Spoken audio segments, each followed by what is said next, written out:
The Subaru WRX, how to remove the radio.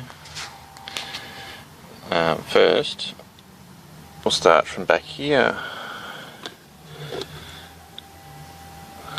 Undo those. These have got the wrong screws in it, so someone's taken them out before. And it's also got an aftermarket radio, so that gives that away. They should have plastic caps on different sort of screws, but take the plastic caps off,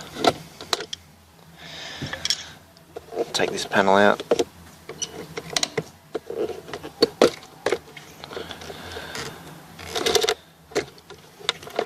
unplug your switch. So that's out.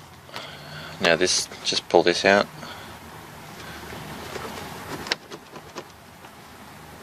If it comes out. There you go. That just gives room. So that just gives room for this to come out at the bottom. Like that.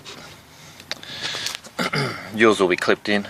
This is obviously not clipped in because it's missing. Must be missing clips. So once you've unclipped that,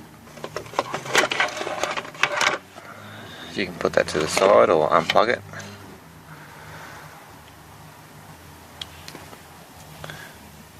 There's screws, one screw, two screw, and the same on the other side. And once you've undone all those screws, you've done.